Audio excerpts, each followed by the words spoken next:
ഇത് നമുക്ക് നല്ലൊരു ബീഫ് കുറുമയാണ് ഉണ്ടാക്കണം കേട്ടോ. ഇത് പൊറോട്ടൻ്റെ കൂടെയും പത്തിരിൻ്റെ കൂടെയും ചപ്പാത്തിൻ്റെ കൂടെയും നെയ്ച്ചോറിൻ്റെ കൂടെയും എന്തിൻ്റെ കൂടെയും കഴിക്കാൻ പറ്റിയ നല്ലൊരു കിടിലൻ റെസിപ്പിയാണ്. അപ്പോൾ അത് വീഡിയോ മുഴുവനായിട്ട് സ്കിപ്പ് ചെയ്യാതെ ഒന്ന് കാണുക.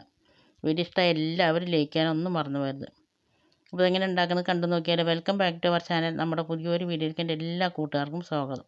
ഈ കുറുമ ഉണ്ടാക്കാൻ വേണ്ടി നമ്മൾ ഏത് ഇറച്ചിയാണോ എടുക്കുന്നത് അത് ആദ്യം നല്ലവണ്ണം കഴുകിയിട്ട് വെള്ളം വാരാൻ വേണ്ടി അത് മാറ്റി വെക്കണം കേട്ടോ. പിന്നെ അതിലേക്ക് വേണ്ടത് 1/4 കിലോ ഇഞ്ചിയും 1/4 കിലോ വെളുത്തുള്ളിയും തോലൊക്കെ കളഞ്ഞതിന് ശേഷം കഴുകി ചെറുതാക്കി മുറിച്ചിട്ട് ഞാൻ മിക്സിയിലേക്ക് ഇട്ടിട്ടുണ്ട്.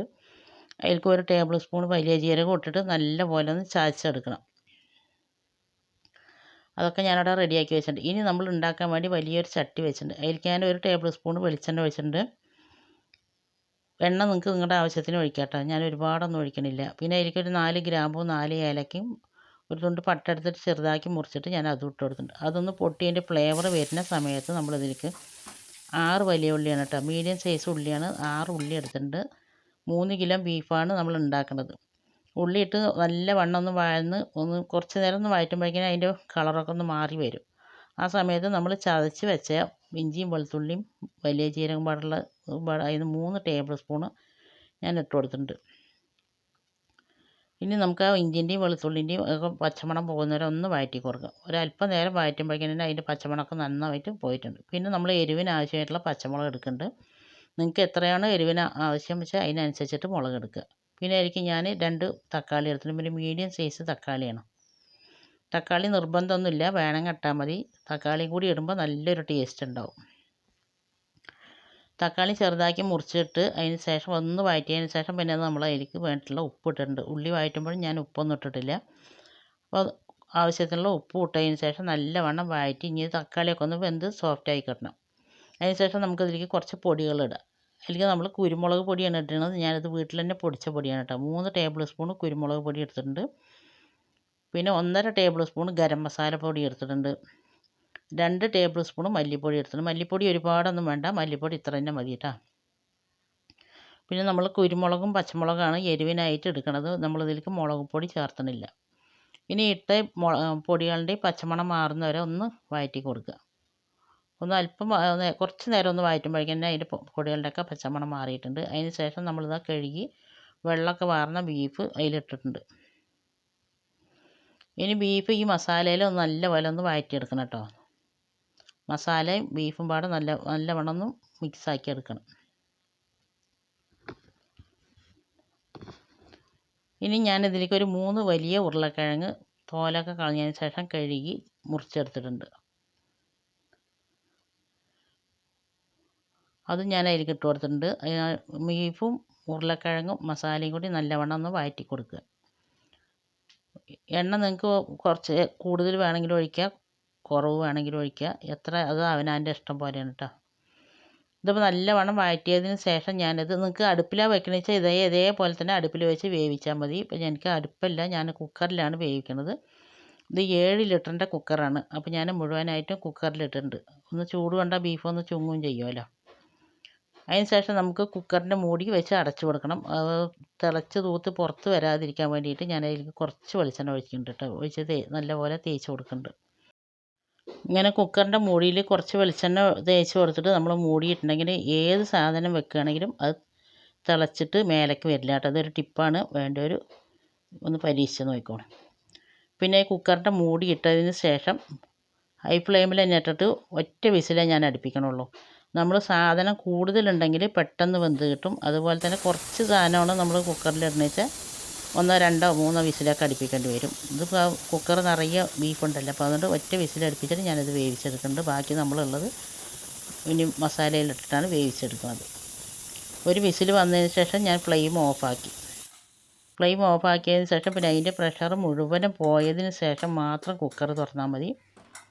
കണ്ടോ, കുറച്ചൊന്ന് ബീഫ് ചുങ്ങിയിട്ടുണ്ട്.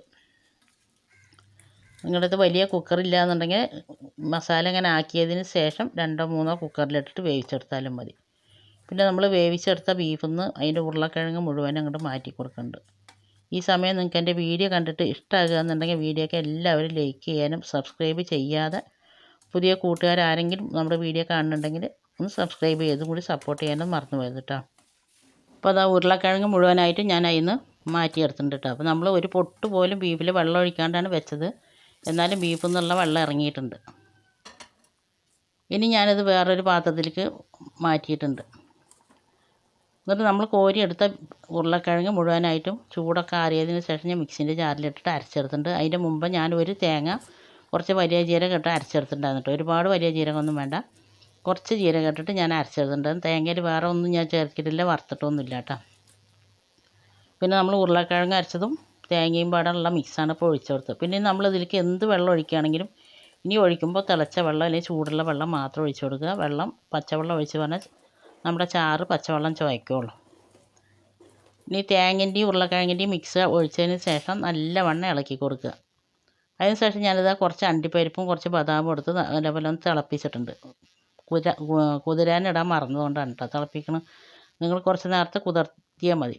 ഇനി ഇത് രണ്ടും പാടെ വേണമെന്നൊന്നുമില്ല, എന്തെങ്കിലും ഒന്ന് എടുത്താലും മതി. ഈ ചാറിന് നല്ലൊരു ടേസ്റ്റ് കിട്ടാൻ വേണ്ടിയിട്ടാണ്.